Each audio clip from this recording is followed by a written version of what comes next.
রবিউল আউয়াল মাস অর্থাৎ রাসূল করিম সাল্লাল্লাহু আলাইহি ওয়াসাল্লামের আগমনের মাস। তো এই আগমনের মাসকে কেন্দ্র করে কিছু আছে বাড়াবাড়ি, কিছু আছে ছাড়াছাড়ি। তার মধ্যে বাড়াবাড়ি যারা করে তারা রবিউল আউয়াল মাসের 12 তারিখকে কেন্দ্র করে মিলাদুন নবী পালন করে। মিলাদুন নবী এতটুকু ঠিক, কিন্তু তারা এটাকে ঈদ শব্দ যুক্ত করে বিরাট এক বেদাতের গুনাহের এক মহড়া গড়ে তোলে, যাহা একেবারে ইসলামের ভিতরে একেবারে অনৈতিক, একেবারে অনৈতিক কাজ বলে সাব্যস্ত করা যায়। ঈদ শব্দ, ঈদে মিলাদুন নবী তারা সকল ঈদের সারা ঈদ বলে উদযাপন করে, অর্থাৎ নিজেদের থেকে ঈদ বানিয়ে নিয়েছে। অথচ হাদিসে মধ্যে লা তাত্তাখিযু ইয়াওমান ঈদা, যে তোমরা কোন দিনকে নিজেদের পক্ষ থেকে ঈদ বানিও না। তো এই জন্য রবিউল আউয়াল মাস, রবিউল আউয়াল মাসে যারা বাড়াবাড়ি করে তারা ঈদে মিলাদুন নবী নিয়ে মারাত্মক আকারে বাড়াবাড়ি করে, যা ইসলামের ভিতরে একেবারে গর্হিত একটা কাজ। এই জন্য প্রিয় দর্শক, যারা ভিডিওটা দেখছেন শেয়ার করে দিবেন। এই পরিপ্রেক্ষিতে যারা ঈদে মিলাদুন নবী পালন করে নিজেদের পক্ষ থেকে বানিয়ে, এরকম এক বেদাতি আমাদের আহলে হক এক ওলামা ইকরামের কাছে ফোন দিয়ে কি কথোপকথন বলতেছে, তাদের মূর্খতা কোথায় ঠেকেছে আপনারা নিজেরা দেখুন। যে তারা কি করতেছে তারা নিজেরাও জানে না। তো আমাদের ওস্তাদদের ভাষায়, আমরা নাউজ শরীফের ভাষায় একটা বাক্য পড়ি, সেটা হচ্ছে জাহিলে মোরাক্কাব। যে জাহিলে মোরাক্কাবে আরেকটা শব্দ যুক্ত জাহিলে মোরাক্কাবে গয়রে মুফিদ, যেটাকে আমরা সচরাচর বলে থাকি যে বোঝে না কি বোঝে না তাও বোঝে না। প্রিয় দর্শক, আপনারা ভিডিওটা দেখেন, দেখলে বুঝতে পারবেন আসলে এটা এখানে বিনোদনও পাবেন, শিক্ষাও পাবেন, সবকিছু পাবেন ইনশাআল্লাহ। আসসালামু আলাইকুম। আসসালামু আলাইকুম। ওয়ালাইকুম আসসালাম। জি ভাই বলুন। আমি বলতে চাচ্ছিলাম, আপনি তো মিলাদ নবী নিয়ে অনেক বেদাত, মানে অনেক কটূক্তি করতেছেন। সমস্যা কি? কারণ কি? কোন দরকার আছে? কি নিয়া? মিলাদ নবী নিয়ে, আমাদের মিলাদ নবী নিয়ে। মিলাদুন নবী নিয়ে কটূক্তি মানে? আপনি আপনার পেজে কি লিখছেন এটা? কই, আমি মিলাদুন নবী নিয়ে তো কিছু লিখি নাই। আপনাকে স্ক্রিনশট দিই? আপনি স্ক্রিনশট দেওয়া লাগবে না, আপনি একটু পড়েন কি লিখছি, পড়েন। ওটা কি আর আপনি কি লিখছেন এটা বলেন। আপনি কি লিখছেন এটা বলেন না। আমি পড়ে তো আপনাকে মেসেজ দিচ্ছি, তাই না? আমি তো কত কিছু লিখি। আমি কোনটার কথা বলবো? আপনার কোন পোস্ট নিয়ে আপত্তি সেটা আপনি বলেন। সব বেদাত নির্দিষ্ট বেদাত, ঈদে মিলাদ নবী বেদাত। আমি বলছি ঈদি মিলাদুন নবী, আপনি বলতেছেন মিলাদুন নবী। আপনি বুঝেন মিলাদুন নবী কি আর ঈদি মিলাদুন নবী কি, দুইটা বুঝেন আপনি? হ্যাঁ বলেন, আমি বুঝি না, বলেন। তো না বুঝে আপনি আমাকে অভিযোগ করলেন কেন তাহলে? ওয়ালা তাখফু মা লাইসা লাকা বিহি ইলম, যে বিষয়ে আপনার জ্ঞান নাই সেই বিষয়ে আপনি তর্ক করতে আসছেন, আরেকজনকে দোষারোপ করছেন, অথচ আপনি নিজেই জাহেল, বুঝেন না, অজ্ঞ। ঈদে মিলাদুন নবী, ঈদে মিলাদুন নবী। আমি বলছি ঈদে মিলাদুন নবী, আপনি বলতেছেন আমি মিলাদুন নবী নিয়ে কটূক্তি করছি। দুইটার কি? ঈদে মিলাদুন নবী আর কি? ঈদে মিলাদুন নবী আমরা সবর ধৈর্য ধরেন। মিলাদুন নবী বলতে আপনি কি বুঝেন, এরপরে বলেন ঈদে মিলাদুন নবী বলতে আপনি কি বুঝেন। প্রথম বলেন মিলাদুন নবী মানে কি? আমরা ঈদে মিলাদুন নবী বলতে বুঝি কি জানেন? যে নবীর আগমন। বললেন যেটা, যে আমি নাকি মিলাদুন নবী নিয়ে কটূক্তি করেছি। তো মিলাদুন নবী মানে কি? ঈদে মিলাদুন নবী বলতে আমরা যেটা সালাত কিয়াম করি, মিলাদ করি, এটা বলতে মিলাদুন নবী। করেন সেটা না। মিলাদুন নবী অর্থ কি? মিলাদুন নবী অর্থ সালাত কিয়াম। ঈদে মিলাদুন, আচ্ছা আপনি এটা ঈদে মিলাদুন নবী। না তাহলে আগে কেন বলেন যে আমি মিলাদুন নবী নিয়ে কটূক্তি করেছি? নাউজুবিল্লাহ। তা আপনি বলেন না, আমি বুঝি না আপনি কতটুকু বুঝ আছে। ঈদ মিলাদুন নবী মানে কি, এটাকে আপনি বলেন আমাকে। ঈদে মিলাদুন নবী মানে এটা বলেন ঈদে মিলাদুন। আপনি অভিযোগই করলেন আমি মিলাদুন নবী নিয়ে কটূক্তি করেছি, তো এই বিষয়টা সুরাহা করবেন না? আমি ঈদ বলতে ভুল বলছি আর কি? ঈদে মিলাদুন নবী কটূক্তি করেছেন আচ্ছা, বলতে ভুল করছেন, আপনার ভুলটা আমি ভেঙে দেই। আপনি আগে এটাতে আসেন, মিলাদুন নবী বলতে আপনি কি বুঝেন এটা আগে বলেন। এই ভুল তো আপনি বারবার করবেন, সেই জন্য ভুল ভাঙতে হবে না।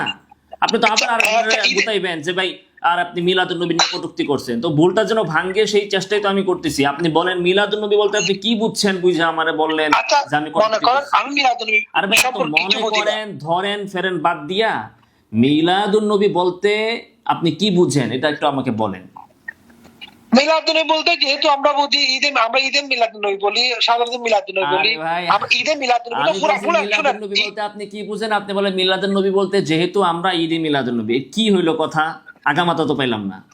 আপনি আগামাতা পাইলেন না। সোজা সাপটা কথায় আসেন। আচ্ছা, ঈদে মিলাদুন মিলাদুন নবী সাল্লাল্লাহু আলাইহি সাল্লাম বলতে আপনি কি বুঝেন এটা একটু আমাকে বলেন। আমি আগে ঈদে মিলাদুন আবারও ঈদে চলে গেছেন। আপনার প্রথম অভিযোগ হচ্ছে মিলাদ নবী নিয়া। এখন আপনি বলছেন আপনি বলতে ভুল করছেন। এই ভুলটা আপনি এখনো করতেছেন, কারণ আপনি মনে করতেছেন মিলাদুন নবী আর ঈদ মিলাদুন নবী এক জিনিস। এটাই তো আপনি ভুল করতেছেন। আপনার আমি নাম কি? ঈদে মিলাদুন নবীর কথা আপনার নাম কি বলতেছি। ভাইয়া? আপনার নামটা কি? আমার নাম যাই হোক না কেন, আরে শুনেন আপনার না, নাম কি যাই হোক না কেন, এটা আপনার নাম? আপনার নাম যাই হোক না কেন? আমার নাম যাই হোক, হ্যাঁ মনে, আচ্ছা ওইটা বাদ দেন, ঈদে মিলাদুন নবী এটা বলেন। What's your name?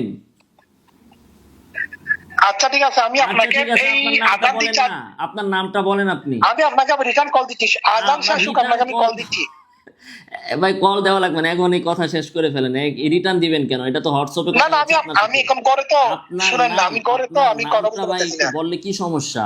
আপনার নামটা বলেন। আপনি মিলাদুন নবী কি এটা বলবেন না? আমার নাম হচ্ছে আব্দুর রহমান। আব্দুর রহমান। আচ্ছা, তো এই যে আব্দুর রহমান, এখন আপনার নামে দুইটা শব্দ আছে, আব্দ আর রহমান। এখন যদি আপনার ডাইরেক্ট রহমান বানায় ফেলাই তাহলে কি সেটা হবে? রহমান আর আব্দুর রহমান কি এক? রহমান তো হচ্ছেন আল্লাহ, আর একটা না, মনে করে কথার উত্তর দেন।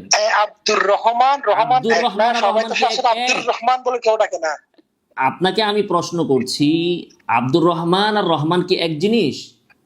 এক জিনিস না, অবশ্যই আমি যদি বলি আব্দুর রহমান একটা জুতা চোর, আরেকজনে যদি যে বলে যে সে রহমানের জুতা চুল পড়ছে, নাউজুবিল্লাহ, কথাটা কি ঠিক হবে? না, হবে না। আমি যদি বলি ঈদে মিলাদুন নবী বেদাত, তাহলে আপনি বলতে পারেন না যে আমি মিলাদুন নবীকে বেদাত বলছি বা মিলাদুন নবীকে কটূক্তি করেছি। মিলাদুন নবী হচ্ছে আল্লাহ রাসূলের জন্ম। রাসূলের জন্মকে কটূক্তি বা ইত্যাদি করার কোনো প্রসঙ্গই নেই। আর ঈদে মিলাদুন নবী মানে হচ্ছে রাসূলের জন্মকে ঈদের দিন হিসাবে বানানো, ঘোষণা করা। এই ঘোষণা দেওয়ার ক্ষমতা পৃথিবীর কারো বাপ দাদা 14 গোষ্ঠীর নাই। এই দিনকে যদি শরীয়তের ঈদ বানাইতে হয় তাহলে সেই ঘোষণা আল্লাহ তাআলা দিবেন। আর মুসলমানদের ঈদ ঈদই হবে। মুসলমানদের ঈদ শরীয়তের বাহিরে যদি ঈদ হয় তাহলে সেটা মুসলমানদের ঈদ না, সেটা ইহুদি নাসারা খ্রিস্টানদের হতে পারে, বেদাতীদের হতে পারে, সুন্নিদের হতে পারে, ভণ্ড সুফিদের হতে পারে, কিন্তু মুসলমানদের ঈদ শরীয়তের বাহিরে হবে না। আর শরীয়তের ঈদ এটা আল্লাহ এবং তার রাসূল ছাড়া অন্য কারো ঘোষণা করার ক্ষমতা নাই। অতএব জন্মদিনকে আমরা কি মনে করেন আমরা ঈদের মতো এটা খুশি হয়েছে আর কি, যেটা আমরা ঈদুল আজহা, শোনেন ঈদুল ফিতরের পরে যেটা আমরা একটা ঈদ পাই, ঈদুল ফিতর যেটা আমরা এটা এরকম খুশি হই, আমরা নবীকে পেয়ে ওই রকম খুশি হয়েছি, ওই জন্য আমরা ঈদে মিলাদুন নবী বলি। আচ্ছা, আমি একজন সাধারণ, আমি আবার কোনো হুজুর না, কোনো ফতোয়ার না, আমি সাধারণ মানুষ। আচ্ছা, এইটাই তো ভুল। আপনি সাধারণ মানুষ, আপনি সাধারণ থাকেন, আপনি হচ্ছেন সাধারণ মানুষ, কিন্তু আপনি নিজেকে তো রবের জায়গায় নিয়ে গেলেন। কারণ আপনি যে বলছেন যে আপনি একটা ঈদ বানাবেন, এই ক্ষমতা তো আল্লাহ আপনাকে দেয় নাই। তো আপনি এক মুখে বলতেছেন আমি সাধারণ মানুষ, আবার বলতেছেন যে না আমি একটা ঈদও বানাবো। তো একদিকে আপনি নিজেকে রবের জায়গায় নিয়ে যাচ্ছেন, কারণ ঈদ বানানোর ক্ষমতা রবের, আবার আপনি সাধারণ মানুষ দাবি করতেছেন, এটা তো হইল না। আচ্ছা শুনেন, আমি একটা কথা বলে শুনুন, এই যে 12 রবিউল আউয়াল কোটি কোটি লক্ষ লক্ষ মুসলিম যে এখানে ওই নামাজ পড়ে বা একটা র্যালি করে, ওইটা কি বিদআত? অবশ্যই। কেন? কোটি কোটি হাজার হাজার মুসলমান বিশ্বকাপ খেলা দেখে, তাই বলে কি বিশ্বকাপ খেলা এখন সুন্নত হয়ে যাবে? না, তাহলে এইরকমই আপনার মতো যে সাধারণ মানুষ এক মুখে বললো আমি সাধারণ পারি, এই ধরনের মুসলমানদের দিয়ে তো ইসলামের কোনো কাজ নাই। মুসলমান আলীর মতো, ঠিক আছে, আপনার মতো 100 কোটি মুসলমান দিয়া ইসলামের কোনো ফায়দা হবে না। আর বদরের মতো 313 জন মুসলমান যথেষ্ট। তো বদরের 313 জন মুসলমান যারা আল্লাহর রাসূলের জন্য, আল্লাহর জন্য, দ্বীনের জন্য রক্ত দিছে, সবগুলা ঠিক আছে, হ্যাঁ সবগুলা ঠিক আছে। শুনেন আমি একটা কথা বলি। আচ্ছা আপনি মিলাদুন নবী নিয়ে কটূক্তি বা ঈদে মিলাদ, আমারও ভুল করলেন। আমি মিলাদুন নবী নিয়ে কটূক্তি কোথায় করলাম?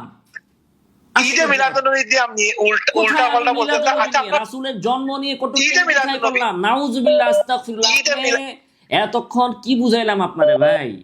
এখন ঈদে যে মিলাদুন্নবী, বেড়ায় আমার কত ভুল হয়েছে। মিলাদুন্নবী আর ঈদি মিলাদুন্নবী পার্থক্য 8 মিনিট বোঝানোর পরেও বুঝে নাই, সে বেটা আবার বলতেছে যে আমি ঈদ বানাইতে পারি, আমি একজন সাধারণ মানুষ কিন্তু আমি ঈদ বানাইতে পারি। ঈদে মিলাদুন্নবী এটা যদি বেদাত হয়, আচ্ছা আপনার তো ঈদ ইস্তেমা করেন ওইটা? ওটা জায়েজ? হ্যাঁ জায়েজ। জায়েজ। আর মসজিদের ভিতরে যে ছোট ছোট ছেলেদেরকে বলাৎকার করে, এটাও জায়েজ। আচ্ছা, তার মানে আপনি নিজেই স্বীকার করলেন বলৎকার যেমন একটা হারাম কাজ, ঈদে মিলাদুন্নবী একটা হারাম কাজ। কারণ হালাল কাজকে হালাল কাজের উপর কিয়াস করা হয়, হারাম কাজকে আপনি হারাম কাজের যদি উপর কিয়াস করা শুনেন হয়। হুজুর, আপনি আপনি নিজেই যদি তাহলে স্বীকার সত্যিকারের যদি করলেন মানুষ যে হইতেন, ঈদে মিলাদুন্নবী আপনি এটা তুলে ধরতেন। একটা নিকৃষ্ট ভুলকে কাজ। ভুল। এই জন্য এইটার সপক্ষে বলৎকারের দিয়ে আপনি এটাকে কিয়াস করছেন, বলৎকারের না, আপনি ঈদে মিলাদুন্নবীর আপনি কিয়াস যদি করছেন। তার একটা, মানে হচ্ছে আপনি যদি সত্যিকারের আপনি মানুষ নিজেই হইতেন, স্বীকার করলেন এই আপনি যদি কথা, সত্যি, আপনি আপনি নিজেই যদি স্বীকার করলেন সত্যিকারের মানুষ যে হইতেন, ভুলকে বলাৎকার ভুল, যেমনিভাবে ভুলকে ভুল, নাজায়েজ হারাম, সঠিককে সঠিক এটা তেমনিভাবে বলতে ঈদে পারতেন। মিলাদুন্নবীও নাজায়েজ হারাম, এটা আপনি নিজেই স্বীকার করলেন। তো আপনার এই না, স্বীকারোক্তির কারণে আপনাকে ধন্যবাদ। আপনি যে বুঝতে পারছেন যে না, ঈদে মিলাদুন্নবীটা আপনি বলৎকারের মতো হারাম, শুনেন, এই জন্য আপনি এটার উপর যদি কিয়াস করছেন। সত্যিকারের মানুষ রতনে হইতেন, তাহলে রতন আপনি ভুলকে চিনে, ভুল বলতেন, হ্যাঁ, এই জন্য ভুলকে আপনাকে ভুল বলতেন, অসংখ্য ভুলকে ভুল ধন্যবাদ। বলতেন, আপনি সঠিককে সঠিক আপনি বলতেন। স্বীকার করেছেন, আপনার স্বীকারোক্তির জন্য অসংখ্য ধন্যবাদ। আল্লাহ না, না, তাআলা না, আপনাকে না, হেদায়েত দান করুন। না, না, না, না, আমিন। আবার না না না না, কি? না, না না, না না, না কি? না, আবার না, না না না কি? আপনি যদি সত্যিকারের মানুষ হইতেন, আপনি বলতেন এটা হারাম, এটা আপনার পোস্ট আমি পুরো দেখছি। কই আপনি তো এরকম কিছু লেখেন নাই। কি? জাস্ট আপনি মিলাদুন্নবী নিয়ে আসেন, মাজার নিয়ে আসেন। হ্যাঁ, তো না, এটা আমার বলতে হবে কেন? হ্যাঁ? বলাৎকার যে হারাম সেটা তো আপনিও জানেন, আপনি তো বললেন। তা আপনি তো জানেন। বলতে তো পারতেন। আপনি আপনিও যেহেতু তো বলতে- বলৎকার আর ঈদে মিলাদুন্নবীর এক জায়গায় নিয়ে আসছেন, অতএব বোঝা গেল যে আপনি নিজেও বুঝতেছেন ঈদে মিলাদুন্নবী বলৎকারের মতো হারাম, ঠিক না? না, না, এগুলো আপনি আপনাদের নিজে উপরে এটা সব এক কাতারে আমার আনলেন, আপনি কি? নিজেই তো এক 501, কাতারে নিয়ে আসলেন, আমি 501, আনছি ভাই। 500, এগুলো আপনাদের বড় আমি বড় তো নেতা, ঈদে এগুলো- মিলাদুন্নবীর বিরোধিতা করেছি, কিন্তু আমি তো ঈদে মিলাদুন্নবীর বলৎকারের জায়গায় আনি নাই, আপনি নিজে আনছেন। না, না, আবার কয় না আমি না, নাই, আপনাকে আবার আমি কয় না না, আমি আপনাকে দেখাই দিচ্ছি, আবার আমি কয় না আপনাকে না। দেখাই দিচ্ছি। তুই